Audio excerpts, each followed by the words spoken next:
नमस्कार, मी शिल्पा खेर, उपाध्यक्ष Bhagyashree foundation. Bhagyashree foundation मार्फत सक्षम नागरिक मोहीम हा जो उपक्रम आहे तो महाराष्ट्रातील विविध भागांमध्ये सुरू आहे आणि कोल्हापूर जिल्हा परिषदेच्या प्राथमिक विभागाच्या सर्व शाळांमध्ये हा उपक्रम आणि याच्या अंतर्गत रोजनिशी उपक्रम ज्याचे मार्गदर्शक डॉक्टर अनिल काकोडकर आहेत आणि आत्मनिर्भर युवक उपक्रम ज्याचे मार्गदर्शक lieutenant general doctor Dattatray Shekatkar आहेत। मला एक महत्त्वाची गोष्ट आपल्याला सांगायची आहे, ती म्हणजे जेव्हा कुठलाही उपक्रम कोणतीही संस्था आणते, मग ते प्रायव्हेट शाळा असू देत, शासकीय शाळा असू देत, जी संस्थेत आपण तो उपक्रम राबवणार आहोत त्या संस्थेमधील घटकांचं सहकार्य हे फार आवश्यक असतं आणि फार महत्त्वाचं असतं। याचा अनुभव आम्हाला प्रत्येक ठिकाणीच येत आहे। कोल्हापूर जिल्हा परिषदेविषयी जर म्हणायचं झालं तर तेव्हाचे जे मुख्य कार्यकारी अधिकारी माननीय संजय सिंह चव्हाण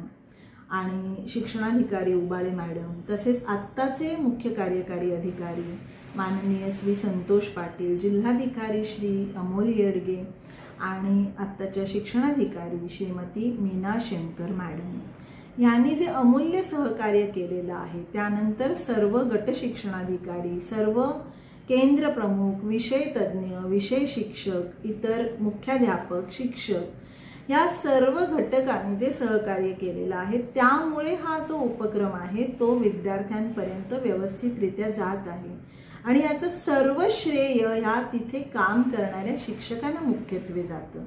तर ह्या विषयीचे त्यांचे जे अभिप्राय आहेत ते आपण ऐकूया आणि अशाच प्रकारे जेव्हा आपल्याला विविध भागांमध्ये जायचं आहे तेव्हा मी इतर शिक्षकांना आणि अधिकाऱ्यांनाही विनंती करेन की जर आपल्या मुलांपर्यंत हा उपक्रम जायला हवा आहे, त्यांची सर्वांगीण प्रगती हवी असेल तर तुमच्या सहकार्याची आम्हाला अपेक्षा आहे। हा उपक्रम आम्ही विनामूल्य राबवतो आणि जर कुठल्या जिल्ह्यामध्ये हा उपक्रम राबवण्याची आवश्यकता तुम्हाला वाटली तर जरूर तुम्ही आमच्याशी संपर्क करावा। धन्यवाद। केंद्रामध्ये जिल्हा परिषदच्या 16 शाळा आहेत आणि बाकीच्या 30 शाळा आहेत, 46 शाळांचे ते केंद्र आहे। आपण हा उपक्रम 16 शाळांमध्ये राबवतोय। बहुतांशी शिक्षक हा उपक्रम राबवतात कारण याचं नाव आहे सक्षम नागरिक मोहीम। आपल्याला भारताचा चांगला नागरिक घडवायचा शिक्षण आणि या विद्यार्थ्यांना घडवण्यासाठी शिक्षक दररोज प्रयत्न करत असतात। त्यातलाच हा एक भाग गेल्या ऑगस्ट मला माहिती दिली आणि आम्ही तो शाळापर्यंत राबवलेला आहे।